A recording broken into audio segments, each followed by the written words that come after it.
Bless the Lord, oh my soul, worship his holy name. Welcome to our Sunday afternoon lesson. We're doing a panel discussion again, and I appreciate Dimitri and Will taking time out of their day to sit down with me and sit down with you and look at the text and look at what it means to be, well, revolutionary as far as our culture begins. I do want to take a moment to remind you, before we get into our text, of some of the things we've talked about this month. We began the month by talking about how the gospel is offensive. And if you weren't here, what that means is when you see that Christ had to die on the cross, that means you were wrong. That means you sinned. That offends your self-identity. I think I'm okay, but then I realized because of Christ, I must not have been, or he would not have had to die. We're hated by the world when we are different. And that's really what Jesus tells us in a number of ways. The world hated him, so it's going to hate you when you follow him. We talked about going the second mile in life, and we even explored how sometimes what we think is the second mile is really just the first mile. We're to go above and beyond as God's children, not for the rewards of men, not as men pleasers or not in eye service, but as those who are living and working for God. We talked about our responsibility to the poor, and we talked about developing a culture of life, being pro-life, specifically being pro-eternal life. And then we looked at a revolutionary view of marriage, that God's plan for marriage is one man and one woman for life. Not just man and woman, but one man and one woman for life. Anything other than that is not what God intended. And so we dealt with that on a Sunday evening, a Sunday afternoon message. If you want to go back and see any of those, they are still available online. That brings us to this evening's or this afternoon's lesson. And that is the idea of having a different culture. So if you will, turn with me to 2 Corinthians chapter 6. 2 Corinthians chapter 6. And I'm going to read from verses 14 through verse 18, and then we're going to talk about those verses together for just a few moments. Do not be unequally yoked with unbelievers. For what partnership has righteousness with lawlessness? Or what fellowship has light with darkness? What accord has Christ with Belial? Or what portion does a believer share with an unbeliever? What agreement has the temple of God with idols? For we are the temple of the living God. As God said, I will make my dwelling among them and walk among them, and I will be their God, and they shall be my people. Therefore go out from their midst, and be separate from them, says the Lord, and touch no unclean thing, then I will welcome you. And I will be a father to you, and you shall be sons and daughters to me, says the Almighty. There are a lot of things in that text that just kind of jump out. There's a comparison and contrasting that goes on when you read the text. Who you're supposed to be and who you're not supposed to be. What you're supposed to associate with, what you're not supposed to associate with. So we're going to break that down for just a little while, for just a little bit, and talk about some of those things. So as I turn it over to Dimitri and Will, I'm going to ask the first question. Verse 14, do not be unequally yoked with unbelievers. What do you consider are Paul's intentions by that phrase? One thing that when I read this, I have to understand that, okay, what's he talking about unequally yoked? And of course, I believe you mentioned it in past, and we've talked about this in Bible classes before about animals being unequally yoked together, animals being pulled by some type of machinery. You can't have one stronger, one weaker. That to be equal, right? And I look at this and I think, well, there's another phrase that Paul writes about in 1 Corinthians. That in 1 Corinthians 15, is it 33? Yeah. Bad company ruins good morals. And we have to understand that people's actions, people's character can influence us. And just like an animal who is stronger than another one, and they're supposed to be working together, the stronger one's going to pull the other one away. And if we are unequally yoked with unbelievers, we can easily be pulled away. We can easily be drawn away, going down a different path instead of, as the animals would be, going down this one path. like in a garden. You're supposed to haul the garden. You're supposed to plow it. You're supposed to do it right on a straight line. And if someone is pulling us aside, well, as Jesus says, we lose our way. So, and that's one thing that I think about, and I'd like to hear what Dimitri has to say about this. So, I think what he said is totally 100% true, because what he's doing is, I think he's speaking with reference to Deuteronomy 22, which is where the command comes from, and it's the idea that he says don't muzzle or don't yoke an ox and a donkey together, and the reason why, just like he said, was the donkey would probably be faster than the ox, but the ox would probably be stronger than the donkey. So one will outwork the other somehow, because they're not functionally compatible. They're there for different purposes. So it's hard to think about you trying to live a Christian life when you are being close buddies, and you're having everything in your life be connected to the world, when, as a follower of Christ or someone who professes to live a certain lifestyle that is separate from the world, you're functionally incompatible with people who have already decided that I'm not going to live for God. So one is going to outwork the other. I don't necessarily know who, but there's going to be disagreement there, and there's not going to be harmony that he's talking about here in this context. So he gives us, I think he's thinking about, the Old Testament. Obviously, Paul understood the Old Testament, but, they're functionally not the same thing. So there's going to be a lot of conflict there. And these people, even in Corinth, would have been more familiar with agrarian culture than maybe we are. Most of us, I don't know about you, but I've never plowed with an ox or a donkey or a mule or a horse. I plowed with a tiller, I plowed with a tractor, but nothing else. So but I kind of get the picture of, if you've got one stronger than the other, if you've got one faster, it just doesn't work. So you need to be two animals that are going to work together, and so we need to be yoked to those people that are going to help us go the direction that we need to go. So, which I guess, and this kind of leads really to the next thing I want to ask is, well, then what Paul seems to be saying is, and you kind of look through the whole text, is we don't need to be tied up with the world or the worldly. But that creates a dilemma for us, because we live in this world. And I know there's that phrase that we've used a whole bunch, we're in the world but not of the world. And with all respect to that phrase, it's a biblical phrase. How can we be physically present in this world yet not be tied up with the world? I think if Christians are going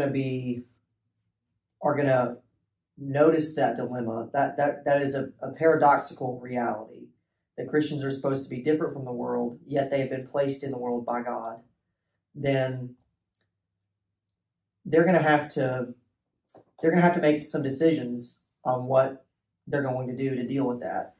And I think that it would be very counterproductive if what Christians said was, well, because God has put me in this sinful world for whatever reason, and there are many, and because God has called me to holiness and purity for whatever reason, and there are many, that means I'm going to go and live under a rock so that I can keep myself pure.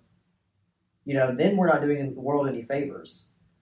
So I think that the first step would be to be evangelistically minded, because if it's the dilemma that we're in a sinful world, then what better option is there than to try and positively affect the world? Because then, we're not going to be able to save everybody, and Jesus didn't save everybody, and I'm not convinced that Jesus thought he would ever save everybody. I don't think that was a reality.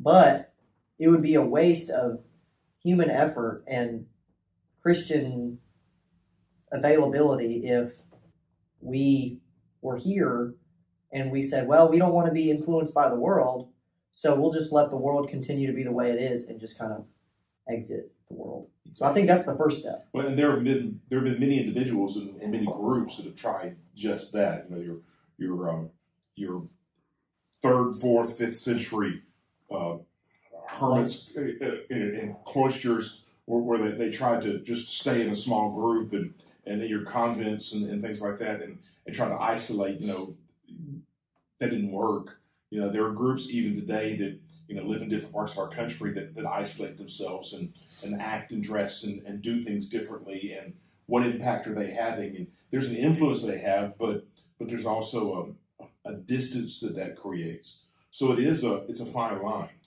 And so I read this when we're talking about not being tied up with the world. I read that second part of verse 14. What fellowship has light with darkness? And, you know, when you have fellowship, I think of the first century church. They had fellowship, they had commonality.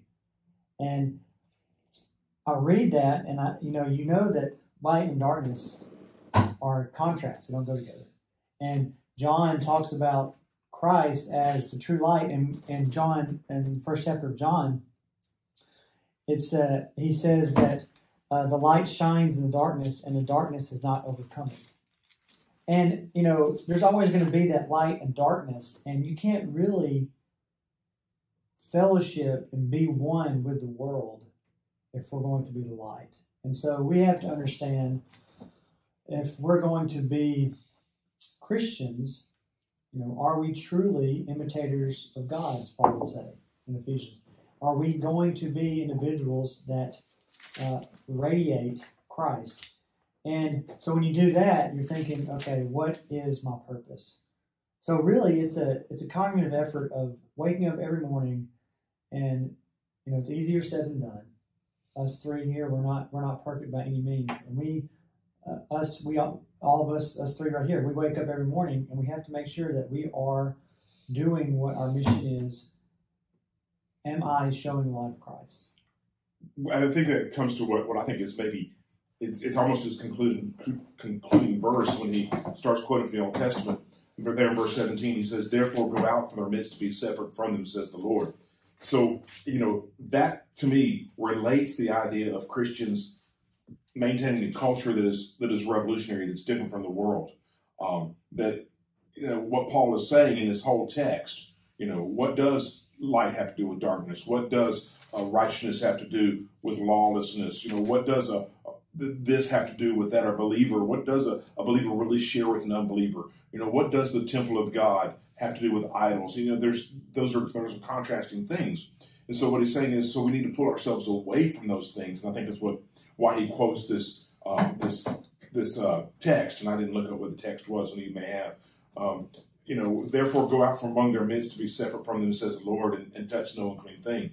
And so he's saying you're going to have to pull yourself away from certain things and certain people and certain ideas. And I think sometimes that is the most difficult thing for us, because we're so comfortable with the world. You know, we're so comfortable with the things that are of the world. And sometimes even the politics of the world, as Christians, we get so focused in on that we forget that there is a separation. I'm not saying we should not vote. I'm not saying that we shouldn't participate in government. But there's a balance there of, do I trust in the world or do I trust in God? Do I trust in what the world says is right? Do I trust in what God says is right? Do I trust in what my friends, my companions are saying, or do I trust in what God is saying? And which am I going to choose? And there's going to be times when I have to literally say no to my friends, no to my family, no to these things, because I'm choosing God. Right. It's about conformity versus being transformed. And, you know, it boils down to, am I going to conform to the norm, or right, or am I going to be revolutionary? Right? Am I going to be different?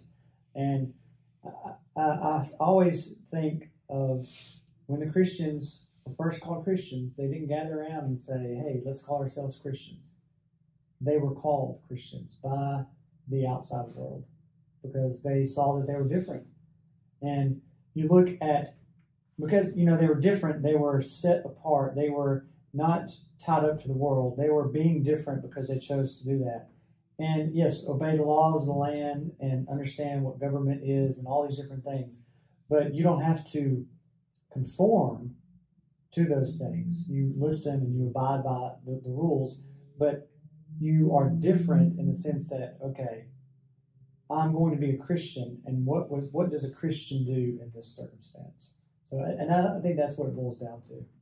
And I also think that you could take two things and compare them and say, well, these have similarities and they have slight differences. You could compare two songs or two pieces of writing or two stories and say, oh, well, these have commonalities together, or these have a few things that differ from one another. And what's interesting is that the Bible isn't doing that here.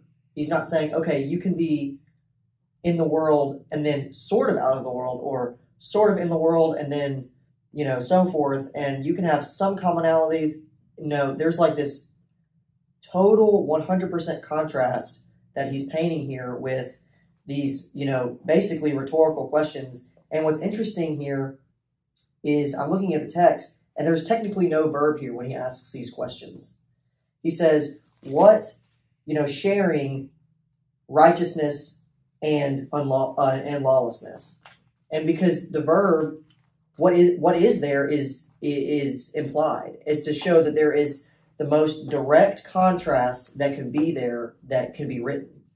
And so Paul is saying there is no sharing, there is no commonality, there is no agreement, there is no anything like that. And he continues that rhetorical device by asking these uncomfortable questions to his readers. And in 15, he continues that and he says, what agreement is there with Christ and Belial? And the word agreement there is where we get the word symphony. So if you think about a symphony, that everything's tuned together, everything's working together, there is none of that between godly people and ungodly people. There can't be.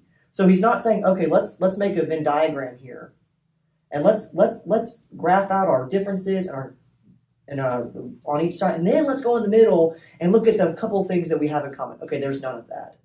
And that's what's so strong about what he's saying, is that he's not leaving any room for there to be any crossover. This month we looked at a few specifics. And that's why we did the review. Things like going in the second mile, our compassion for the poor, having a culture of life, being pro-life, but it seems like the whole world is not. Excuse me. And then having a godly view of marriage, which is even different from what some who claim to be Christians have. A view of marriage that is very strict and strong.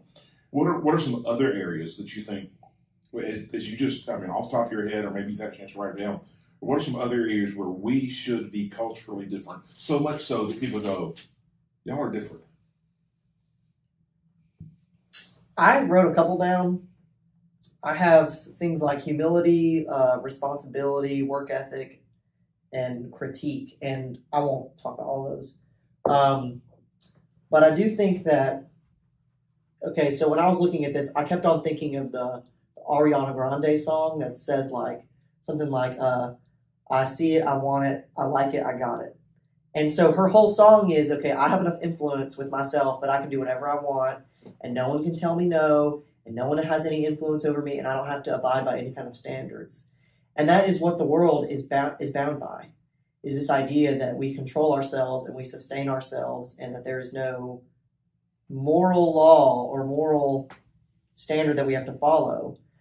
And, that's just arrogance, really, is to say that I sustain myself, and it's very egotistical. I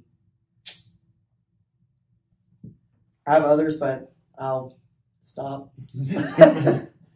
So one thing that, when I read this question about what are areas where we should be culturally different, and I think of, okay, what do people think of when they think of Christians or they think of the church?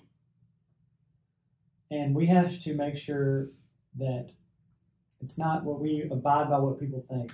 It's abide by what Christ tells us to be. And so for me, one of these things, and I think Dimitri has some really good points. For me, I think it goes back to showing love and showing humility. That people who sin are not our enemy. They are just prey to the enemy. Yeah. The enemy is Satan. The enemy Right. is sin. Yeah, and so we must love these individuals and make sure that we are not the ones condemning them or just helping them. We have to make sure that we are humble and saying we've been there, and show that it's not about pride, it's not about selfish ambition that I'm better than you because I'm a Christian. It's because I know what you need, and I want to show you what you can have. Through the 30 years plus or minus that I've been in full-time ministry, 32 years or so that I've been in full-time ministry, one of the saddest things that has happened through the years, and I say that so that people don't try to identify any one person, it's through the years. When I have met somebody and found out they work with somebody that goes to church where I preach or where I'm the youth minister or whatever it might be, and I say, oh yeah, so-and-so, works with you, they go to church with us, and sometimes the look on their face is, that person goes to church? That's disheartening, because that means that person did not notice that person was Christian. They did not expect, for some reason, by that person's lifestyle, their attitude at work, whatever it might be, that they were a Christian. And if we're going to be culturally different, when somebody says, oh, they go to church, says, oh yeah, I knew they went to church somewhere, because the way they live, there ought to be this difference about us. And so how do we develop this revolutionary culture in the church? Now, we're in ministry, so we're in leadership, so what can we do for ourselves and others to help them develop this revolutionary culture where people notice that we are different? And I also think that, even back with what you said earlier, with the way that we treat people and how we're not condemning people and how there's an acceptance of people as they are. That's not necessarily talking about acceptance of one's lifestyle and behavior. But when you read the Bible as far back as Genesis, you see God opening the opportunity to bring people in. So the ingathering of people. So he promises Abraham, yeah, I'm going to bless you as a nation, but I'm going to bless all nations. And these nations were terrible people. These nations were horrible, idolatrous and paganistic people. And he blessed Esau, who was not a good person. And he brought forth a nation that was full of terrible people.